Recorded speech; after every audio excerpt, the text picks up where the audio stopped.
Joining us now in the studio is psychologist and early show contributor Dr. Jennifer Hartstein.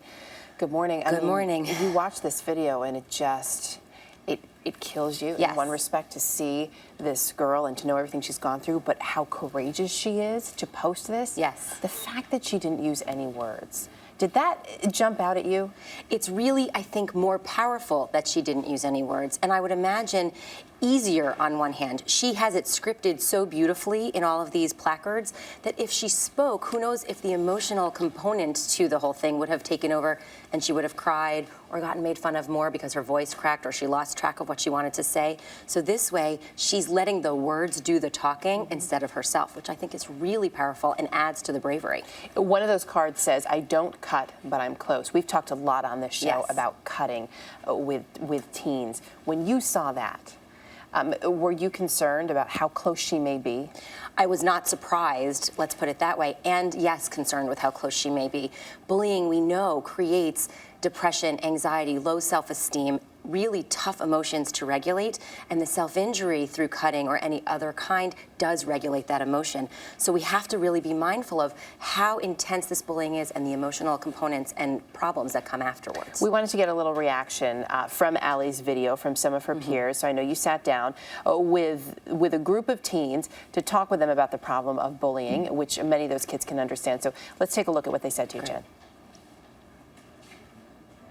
Raise your hand if someone you know has either bullied someone or has been bullied. So all 7 of you. All right, so can somebody tell me about what that experience was like? Well, my friend was bullied, and I didn't know about it until after it was over, but people said really nasty things about her, and her self-esteem just dropped really down, and she felt really sad. She couldn't be herself, and she just changed drastically because of some mean things people said. Oy, okay.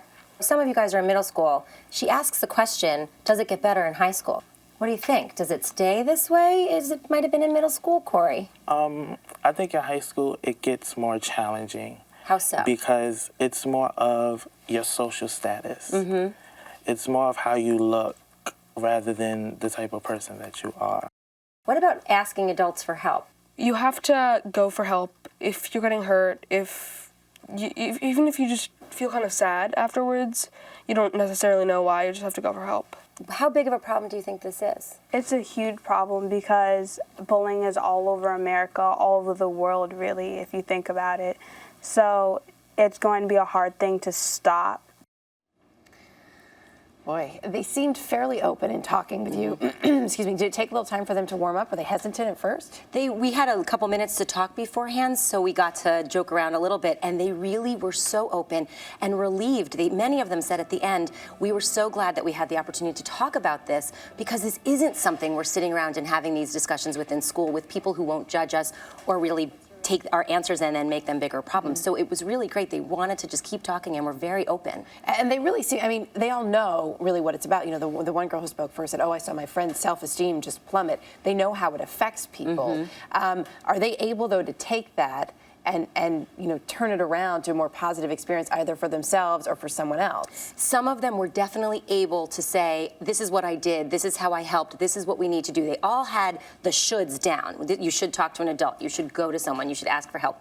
But they don't have enough of the skills. We're missing providing skills somehow to these kids on how to really make this happen. Just going to an adult isn't enough. What else can they do to protect themselves if they're getting bullied, if they're feeling like they want to bully someone? How can they check in with themselves, ask for help, as that one boy mentioned, do something else so that they don't fall into that trap?